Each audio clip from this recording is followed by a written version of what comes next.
a student at the school into custody at approximately 9:31 a.m. Officers located 3 people with stab wounds. 2 of the 3 who were stabbed were school employees, and the third was a suspect. All were transported to hospital, the 2 employees in serious but stable condition, and the suspect with non-life-threatening injuries. We wish them all a quick recovery. The school was placed in hold and secure and was closed for the remainder of the day. We completed a search of the school and worked with school administration on safely releasing students and staff from the property. We will continue to maintain a presence in the school as the investigation continues. Later in the news conference, you will hear about the ongoing investigation, and we will take some of your questions. We will provide information to the extent we can with the ongoing investigation. But before that, I would like to make a few comments. An incident of this nature is traumatic, not just for those involved, but everyone in the community. But it is important to remember that this incident does not define our community. It does not define our schools. It is an isolated incident, and the quick, effective, multi-partner response that unfolded yesterday didn't just happen by coincidence. It speaks to the strong partnerships we have in place and the effectiveness of various partners coming together to handle a joint crisis. The situation was brought under control quickly, and we applaud the quick actions of school staff and first responders who were at their professional and personal best in the response. I also want to thank HRP's Victim Services team, who continues to provide important support in the immediate follow-up, along with school psychologists, counselors, and social workers, and a number of others who are doing tremendous work to provide support and help the school community heal. While we are thankful, we are not standing here talking about a much worse outcome. We are deeply aware of the impact this incident has had on many young people and their families and the school community. We are thinking of everyone who was directly involved and all others affected by this incident. And we wish everyone who was injured a speedy recovery. There are many questions members of the public have, and we ask that people avoid speculation. We can assure you that the investigation is ongoing, and we are looking at every aspect, and we will conduct a full and thorough investigation. While many aspects of the incident, like this and the associated details, are in the public eye, we ask that collectively we afford privacy to those who are directly impacted as they cope with what they experienced.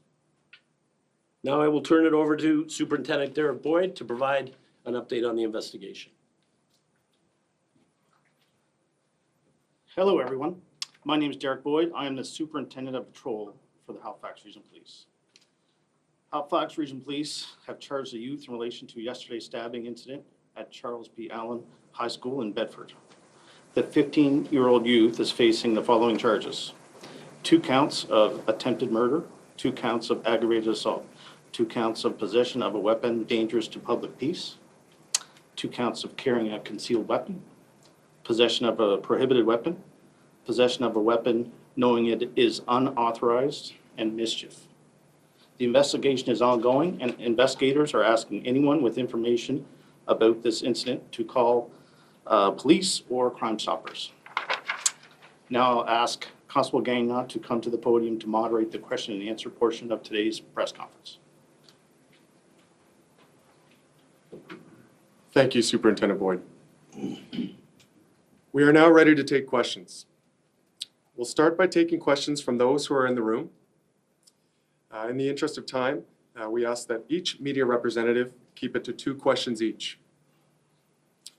We will then move to the phone lines, where my colleague Natasha Pace will moderate the questions from those who are on the phone. We ask those who are on the phone to keep their phone lines on mute so that we can hear each question. Let's start, Bruce. Is anyone able to tell us the status of the suspect now? Where is he? How he's doing? He is attended court today, and the courts are going to make a decision whether he's held or not. But he did attend court today. Has he been offered mental health support at all? Is that something? I'm not aware if that was done at court today or not. Okay. Where will he be detained? If he is detained, I'm not sure the court outcome today, but if he is, it would be at a youth facility. In Nova Scotia. Yes. Can you say what the prohibited weapon is? The prohibited weapon? Yes. That's part of the investigation at this time, so I can't answer that at this point in time. Is the investigation going to include a review, or does the Halifax Regional Police have a role in reviewing school security at CPL and then at other schools in the municipality, given the nature of this incident?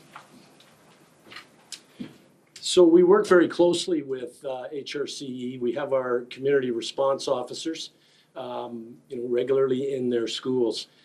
Any incident like this, we take extremely serious. We do some of this prep work in advance through regular, training and communication with the schools.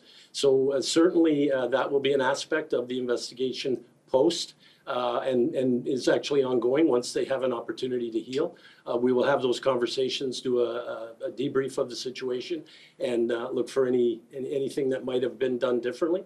But as I mentioned in my opening comments, the swift response, the quick decision making, not only by school staff but also responding first officers, certainly brought this to a very quick conclusion. Are you able to reveal the staff members' names? No, not at this point. What can you tell us about the student's wound? Is it self-inflicted? So, we are currently investigating this as a youth court matter, and the charges are also currently before the court, and we won't be commenting on that particular aspect.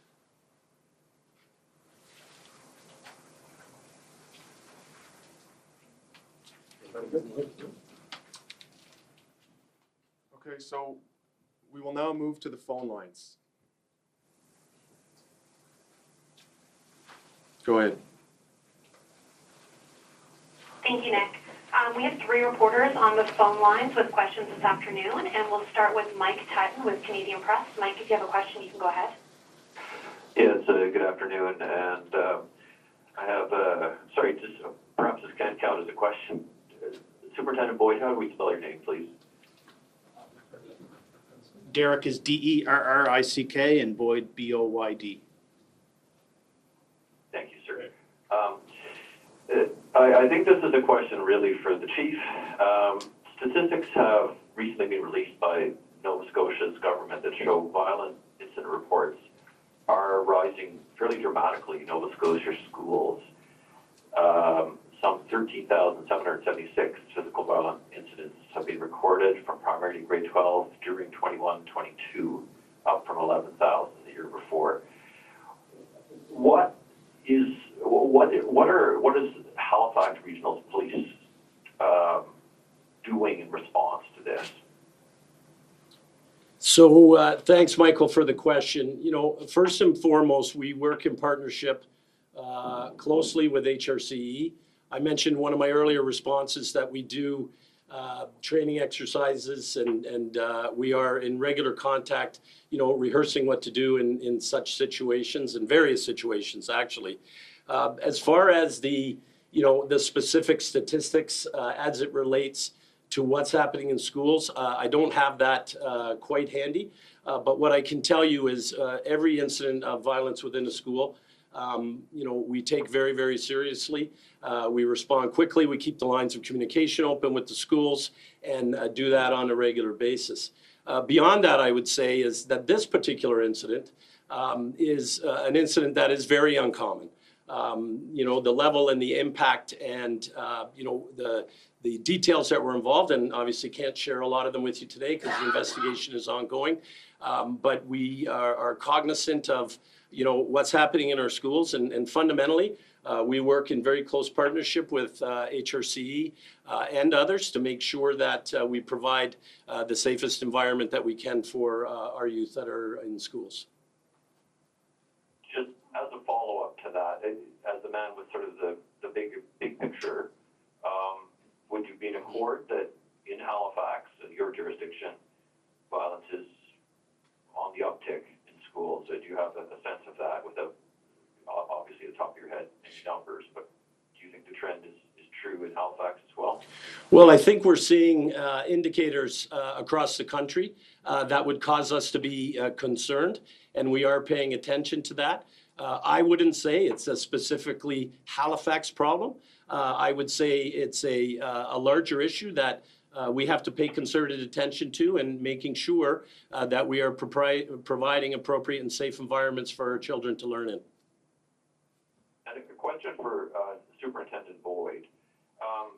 Eyewitness accounts speak of a staff member carrying a broom or something, aiding in the apprehension of this young man.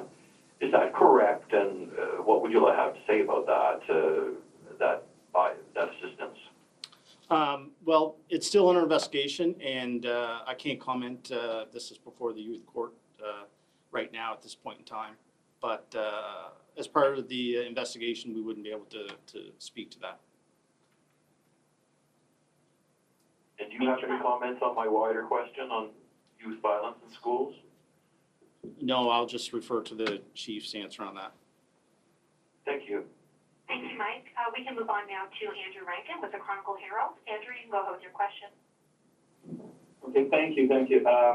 Just hearing from some students and people at the school that the incident started with the boy first harming himself, and staff members were hurt after trying to intervene. Can you respond to that? Is there any truth to this?